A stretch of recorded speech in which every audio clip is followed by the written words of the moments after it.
Mais bien sûr. Tous ceux qui ont tué, tous ceux qui ont violé, ils seront à cette réunion.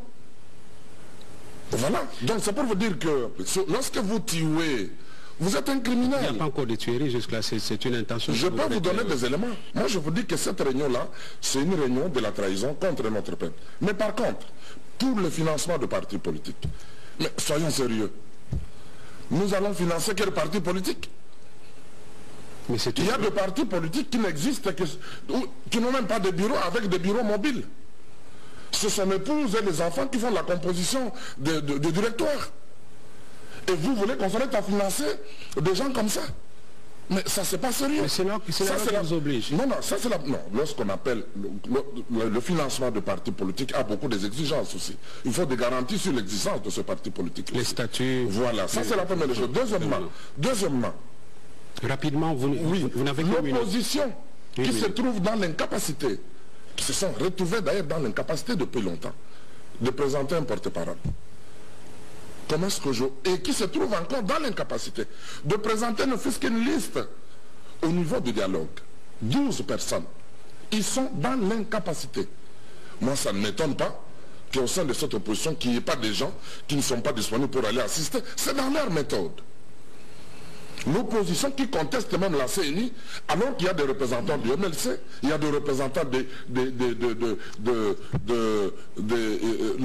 d'autres partis de l'opposition, d'autres partis politiques comme le parti de Cameroun, UNC, il y a des représentants au sein de la CNI.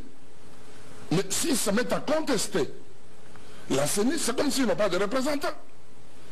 Donc ici chez nous, c'est la méthode de l'opposition d'accepter quelque chose le matin, et lorsqu'il est en perte de pédale, il change à 12 heures et le soir ça devient autre chose.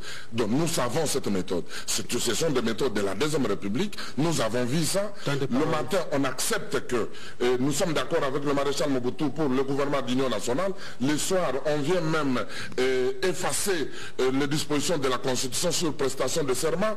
Le lendemain, donc ce sont des méthodes de l'opposition. Et nous, nous considérons que c'est une distraction. On ne peut pas amener notre peuple dans cette distraction des opportunistes politiques dans la lutte de positionnement. Tant de paroles consommées. Monsieur Jean-Jacques Mamba, je voudrais rebondir sur cette question de porte-parole de l'opposition parce que vous êtes concerné au plus haut chef en tant que MLC.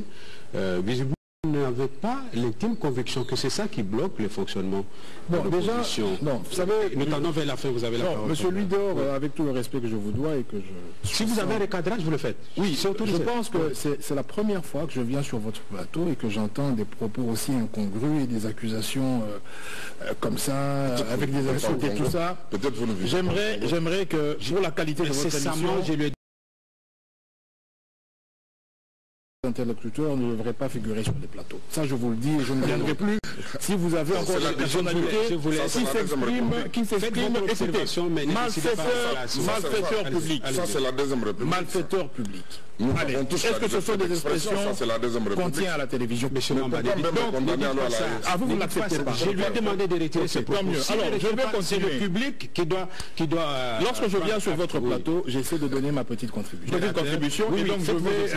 Non, c'est par rapport à ce que... Si, allez-y. Et donc, vous avez posé la question de savoir sur la question du porte-parole. Il y a un petit jeu de yo-yo, la majorité a accusé l'opposition de ne pas être organisée, et l'opposition a accusé la majorité, notamment les présidents des chambres, de ne pas créer cette réunion pour que ce choix soit opéré. Oui.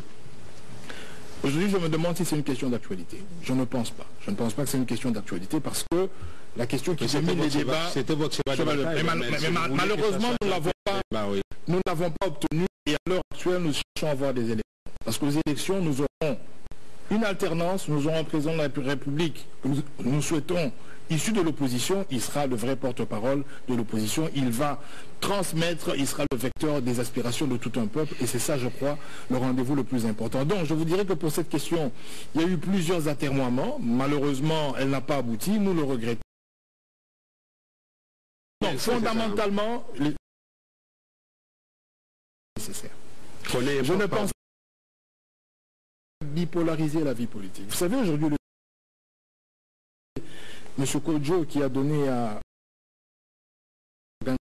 l'opposition et M. le dialogue considère l'UDP, c'est la majorité. Entre eux. Mais c'est ce qui est arrivé. Je suis pourtant bipolariser la vie politique, que le meilleur ou les meilleurs arguments soient élus et que la démocratie fasse son jeu. Mais malheureusement, on doit... C'est vrai que dans le système... Il faut changer la Constitution, c'est ça? Non, la loi électorale, ce n'est pas la... Il faut revenir... Nous, si on revient au pouvoir, il faut remettre les deux tours pour... On doit changer ça, c'est pas verrouillé. Parce qu'il faut une légitimité confortable au chef de l'État, plus de 50%.